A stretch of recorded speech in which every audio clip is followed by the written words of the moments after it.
నమస్తే ఫ్రెండ్స్, నేను మీ జర్నలిస్ట్ వలి. మాజీ మంత్రి విడుదల రజని మరిది గోపిని హైదరాబాద్ గచ్చిబౌలిలో పోలీసులు అరెస్ట్ చేశారు. స్టోన్ క్రషర్స్ యజమానులను బెదిరించిన కేసులో ఆయన అరెస్ట్ అయ్యాడు. ఇదే విషయానికి సంబంధించి మరింత విశ్లేషించే ప్రయత్నం చేద్దాం. నాతో పాటు అనలిస్ట్ కట్టా కార్తిక్ ఉన్నారు, వారితో మాట్లాడదాం. కార్తిక్ గారు నమస్తే అండి. నమస్తే వలి. కార్తిక్ గారు, విడుదల రజనీకి సంబంధించి ఆమె ఎంతమందిని బెదిరించి డబ్బులు వసూలు చేసింది, ఇవన్నీ కూడా కూటమి ప్రభుత్వం వచ్చిన తర్వాత వాస్తవాలు బయటకు వస్తూ ఉన్నాయి, వింటూ ఉన్నాం. ఇప్పుడు అరెస్టులు కూడా కొనసాగుతున్నాయి. ఆ మధ్యలో పోలీస్ అధికారి జాషువా ఇచ్చినటువంటి వాంగ్మూలం కూడా మనం విన్నాం. ఇప్పుడు మరిది అరెస్టు తర్వాత ఇక నెక్స్ట్ విడుదల రజనీ అయినా లోపలికి వెళ్ళేది ఏం చెప్తారు? విడుదల రజనీ అరెస్టుకు టైం దగ్గర పడిందా, ఇప్పుడు ఈ చర్చ జరుగుతూ ఉంది. కారణం ఏంటంటే ఈ కేసులో ఒక్కొక్కరు అరెస్టు జరిగిపోతూ ఉంది. పోలీస్ ఆఫీసర్ జాస్వాన్ అదుపులో తీసుకున్నారు, అతని చేత వాంగ్మూలం కూడా తీసుకున్నారు. ఇప్పుడు మరిది గోపిని కూడా అరెస్ట్ చేశారు. అంతకుముందు ఆమె పిఏని అరెస్ట్ చేశారు. ఏంటి అభియోగం అంటే, గుంటూరు జిల్లాలోనే వాళ్ళ నియోజకవర్గంలోనే చిరుకులపేట నియోజకవర్గంలో ఒక స్టోన్ క్రషర్ నుంచి 4 కోట్ల రూపాయల డబ్బులు వసూలు చేయడానికి సిద్ధపడితే 1 కోటికి పైన డబ్బులు ఇచ్చేసాడు అని చెప్పేసి ఇప్పుడు ఉన్నటువంటి అభియోగం. సరే, ఇట్టా బెదిరింపు కరెక్టా కాదా అన్నప్పుడు కరెక్ట్ కాదు. మనం చెయ్యలేదని విడుదల రజని చెప్తున్నారు కదా. మీడియా ముందుకు వచ్చి కూడా ఇదంతా కూడా రెడ్ బుక్ రాజ్యాంగం ప్రకారం నా మీద ఒక స్క్రిప్ట్ అల్లి కథ రాసి నా మీద కేసు పెడుతున్నారు తప్ప నేను చేయలేదు అని చెప్తున్నారు కదా అని చెప్పేసి నువ్వు అడగొచ్చు. నిజానికి ఆమె చేయకపోయి ఉంటే, ఆమె తన యాక్చువల్గా ఈ చలపతిరావు ఎవరైతే స్టోన్ క్రషర్ యజమాని ఉన్నాడో అతను క్లియర్గా చెప్తున్నాడు, నేను ఎమ్మెల్యే గారి క్యాంప్ ఆఫీస్ చుట్టూ తిరిగాను, ఆమెకు డబ్బులు ఇచ్చాను, వాళ్ళ మరిదితో భేటీ అయ్యాను, వాళ్ళ పిఏతో 10 మార్లు భేటీ అయ్యాను, జాషువా నా దగ్గరికి వచ్చాడని చెప్తున్నాడు. సరే, ఆమె నిజంగా క్యాంప్ ఆఫీస్ చుట్టూ ఇతను తిరగకపోయి ఉంటే, ఆ టైంలో ఆమె క్యాంప్ ఆఫీస్ సీసీ ఫుటేజ్ కనుక విడుదల చేస్తే, అవును అతను రాలేదు, అతను చెప్పిందంతా అబద్ధం, పాపం అమాయకురాలు విడుదల రజనీ గారు అని చెప్పేసి మనం నమ్మొచ్చు. కానీ ఆ ధైర్యం ఆమెకుందా? ఒకటి. రెండోది, ఆమె కాల్ రికార్డింగ్స్ గురించి గతంలో ప్రెస్ మీట్ పెట్టి మాట్లాడారు. ఆమె కాల్ రికార్డింగ్స్ అంటే ఆమె మహిళ కాబట్టి ఆమె పర్సనల్ కాల్ డేటా నేను అడగను, కానీ ఒక పబ్లిక్ ఎమ్మెల్యేగా తర్వాత మంత్రిగా ఉన్నారు కాబట్టి ఆమె చాలామందిని బెదిరించారు అన్నటువంటి అభియోగాలు ఉన్నాయి కాబట్టి ఆమె పబ్లిక్తో మాట్లాడిన కాల్ డేటాని రిలీజ్ చేయగలరా? రిలీజ్ చేస్తే ఆమె కనుక రిలీజ్ చేస్తే ఆమె ఓపెన్గా దందా చేసిందా లేదా తెలిసిపోయే అవకాశం ఉంటుంది. అంటే ప్రజలతో ఏ రకంగా వ్యవహరించేది, ప్రజలను ఏ రకంగా రిసీవ్ చేసుకునేది అనేటువంటిది మనకు తెలిసిపోయేది. చిన్న చిన్న వ్యాపారస్తుల దగ్గర కూడా ముడుపులు తీసుకునేది అని చెప్పేసి ఆ నియోజకవర్గంలో ప్రజలు చెప్తూ ఉంటారు.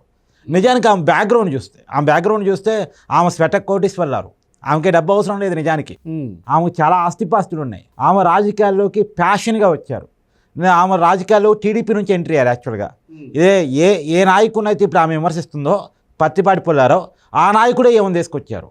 మహానాల్లో నేను సైబరాబాద్లో బాబు గారు నటిన మొక్కని అని చెప్పుకుందాం ఆవిడ రాజకీయాల్లోకి వచ్చిన కొత్తలో. అది పెద్ద వైరల్ పాయింట్ యాక్చువల్గా. సరే, అక్కడి నుంచి తర్వాత తెలుగుదేశం పార్టీలో ఆమెకి ఎమ్మెల్యే స్థానం దక్కకపోవటము, అనుకున్నట్టు ఎదగకపోవటము, వైసీపీ వైపు గాలి మళ్ళింది. అక్కడ ఎమ్మెల్యే టికెట్ 2019 సంపాదించుకుంటే ఎమ్మెల్యేగా జగన్ వేవ్లో గెలిచిన తర్వాత అనతి కాలంలోనే మంత్రి అయింది. ఫస్ట్ టైం ఎమ్మెల్యేగా మంత్రి అయింది. అంటే ఎమ్మెల్యేగా ఉండే నువ్వు ఈ దందాలు చేసావంటే మంత్రిగా ఉండి ఇంకేం దందాలు చేసావు?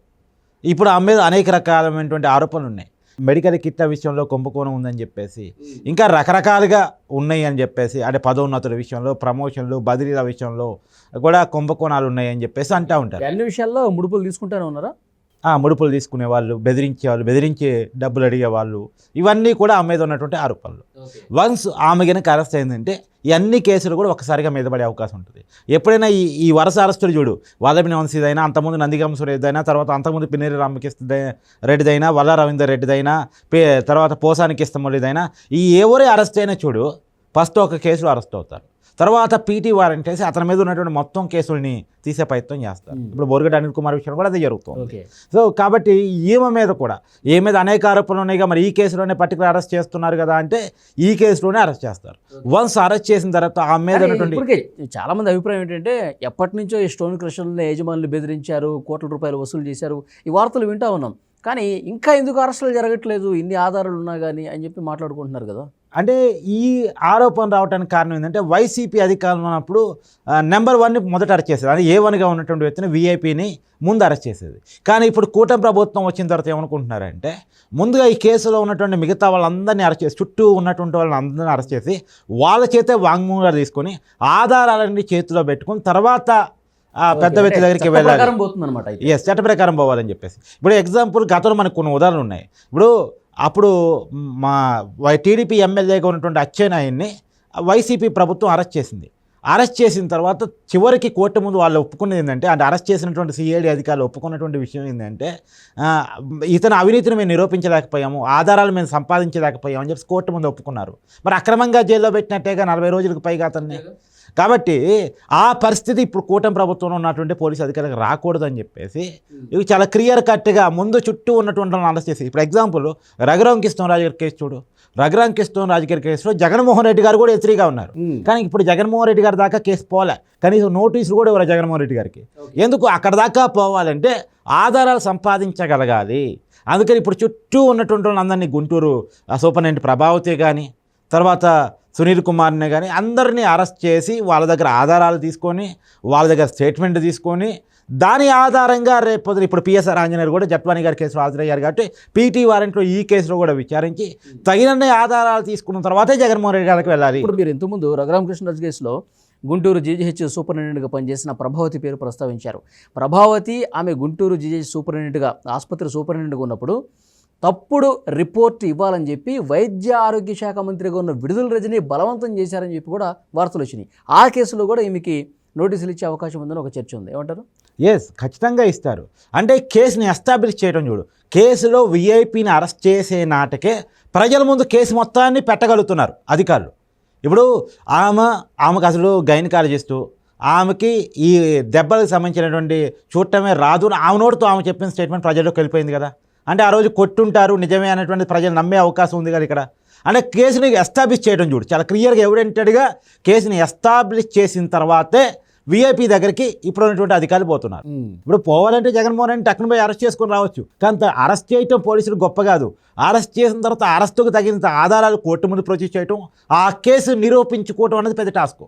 కాబట్టి ఆ అరెస్టుని అంటే కేసు నిరూపించుకోవాలంటే తగిన ఆధారాలు సంపాదించుకోవాలి. అరెస్ట్ అప్పుడు గత ప్రభుత్వం ఇట్లా చేయలేదుగా, అలా చేయలేదు కాబట్టి వాళ్ళు మొట్టకాయలు తిన్నారు. అలా చేయలేదు కాబట్టి ప్రజాక్షేత్రంలో లేకపోయినా సరైనటువంటి విషయాలు జడ్జి ముందు ప్రవేశపెట్టలేకపోయినా 53 రోజుల పాటు బంధించారుగా. ఎస్, అవన్నీ గుణపాఠాలు. ఇందాక నేను చెప్పిన అచ్చెన్నాయుడు గారి కేసు ఒకటి, నువ్వు అన్నట్టు చంద్రబాబు నాయుడు గారి కేసు ఒకటి. అసలు చంద్రబాబు నాయుడు గారిని అరెస్ట్ చేస్తున్నప్పుడు ఏ కేసులో అరెస్ట్ చేస్తున్నారో కూడా తెలియదు. ఏ కేసులో అరెస్ట్ చేస్తున్నారో తెలియకుండా ఆయన అరెస్ట్ చేయటం, తర్వాత ఆయన్ని కోర్టు ముందు ప్రొడ్యూస్ చేసేటప్పుడు స్కిల్ డెవలప్మెంట్ కేసులో అరెస్ట్ చేస్తున్నారన్న విషయం పబ్లిక్ సమాజానికి తెలిసింది. ఆ స్కిల్ డెవలప్మెంట్ కేసులో మరి చంద్రబాబు నాయుడు గారి పేరు అప్పటివరకు ఎఫ్ఐఆర్లో కూడా లేదుగా అంటే, లేదు కరెక్టే, కానీ మేము అరెస్ట్ చేస్తాం, మేము అరెస్ట్ చేసిన తర్వాత ఎఫ్ఐఆర్ పెట్టుకుంటాం అన్నారు అప్పుడు పోలీసులు. కానీ ఆ కేసులో ఉన్న ఎస్టాబ్లిష్ చేయగలిగారా, నిరూపించగలిగారా, ఆధారాలు చూపించగలిగారా? కోర్టు ముట్టకాయలు వేసింది కదా, ఏంది కనీసం ఆధారాలు ఉన్నాయని పొన్నవోలు సుధాకర్ రెడ్డి గారికి, ఆ కేసు వాదించినటువంటి లాయర్ గారికి ముట్టకాయలు కోర్టు వేసింది కదా హైకోర్టు. అంటే ఆ పరిస్థితి ఇప్పుడు రాకూడదు.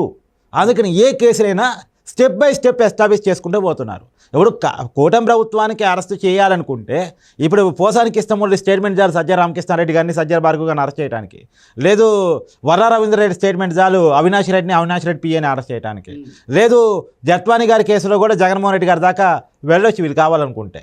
తర్వాత ఈ రఘురామకృష్ణరాజు గారి కేసులో అయితే A3గా జగన్మోహన్ రెడ్డి పేరు ఆల్రెడీ ప్రస్తావించి ఉన్నారు కాబట్టి ఆయన నోటీస్ కూడా ఇచ్చి విచారించవచ్చు. కానీ అలా వెళ్ళాలి, అంత స్పీడ్గా వెళ్ళాలి అనుకోవట్లేదు. ఇప్పుడు గుండెల మీద కూర్చొని కొట్టిన వ్యక్తి ఎవరు, ఆ వ్యక్తిని తీసుకున్నారు అదుపులోకి. దెబ్బలు తగలేదని రిపోర్ట్ ఇచ్చింది ఎవరు, ఆ వ్యక్తిని తీసుకున్నారు అదుపులోకి, ప్రభావతి గారిని. తర్వాత ఎవరు ఆ సెషన్లో హెడ్గా ఉన్నారు, సునీల్ కుమార్, ఆయన అదుపులో తీసుకున్నారు. ఇట్లా స్టెప్ బై స్టెప్ అందరినీ అదుపులో తీసుకున్నారు. స్టేజ్లో కూడా ఆధారాలన్నీ తీసుకుంటూ వాళ్ళ వాంగ్మూలాలన్నీ తీసుకుంటూ కీ పర్సన్ దగ్గరికి తర్వాత ఎస్ కీ పర్సన్ ఎవరైతే ఈ మొత్తం కథకి సూత్రధారు ఉన్నారో ఆయన దగ్గర వచ్చేపాటికి ఈ కేసు ఎస్టాబ్లిష్ అయి ఉండాలి. ఈ కేసు కోర్టు నమ్మేది, జడ్జి గారు నమ్మేది, ప్రజలు నమ్మేదిగా ఉండాలి. లేకపోతే అబాస్ పాలు అవుతాం, బ్లేమ్ అవుతాం. వైసీపీ కక్ష సాధింపులకు దిగింది అనేటువంటి ప్రజల్లో ఒక అపవాదం ఏదైతే ఉందో, ఏదైతే ప్రజల్లో నమ్మారో దాన్ని మనం మూట కట్టుకోవద్దు.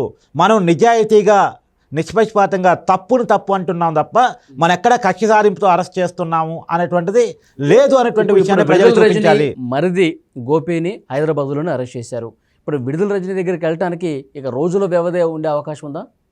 ఖచ్చితంగా. ఇప్పటికే గవర్నర్ గారి దగ్గర అనుమతి తీసుకుంది ఏసీబీ, ఈ కేసును విచారిస్తున్నటువంటి ఏసీబీ సంస్థ. కాబట్టి నేను అనుకుంటే విడుదల రజనీ గారి అరెస్ట్కి టైం దగ్గర పడిందని అనుకుంటున్నాను. ఎందుకంటే ఈ కేసులో ఇప్పటికే విడుదల రజనీ గారి పిఏ వాంగ్మూలం ఉంది. ఆ కేసులో ప్రధానటువంటి వ్యక్తిగా ఉన్నటువంటి జాషువా పోలీస్ అధికారి గారి వాంగ్మూలం ఉంది. విడుదల రజనీ గారి ఒత్తిడి మేరకే మేము అంతా చేసామని ఒప్పుకున్నారు. అని నేరం జరగలేదని చెప్పట్లే, నేరం జరిగిన మాట వాస్తవం, దానికి కారణం విడుదల రజనీ గారు అంటున్నారు. వైసీపీ హయాంలో జరిగినటువంటి విషయాల మీద జరుగుతున్నటువంటిది ఏంటంటే నేరం జరిగింది ఒప్పుకుంటున్నాం, కానీ నేను కాదు కారణం పాలనోడు. ఇప్పుడు విజయసాయిరెడ్డి గారి స్టేట్మెంట్ అని చూడు, మద్యం స్కామ్ జరిగిందంటే జరిగిందండి, ఎవరు చేశారు? రాజు కసిరెడ్డి. సరే, మరి కాకినాడ పోర్టు ఆక్రమణ జరిగిందండి, ఎవరు చేశారు? వైవి సుబ్బారెడ్డి గారు అబ్బాయి.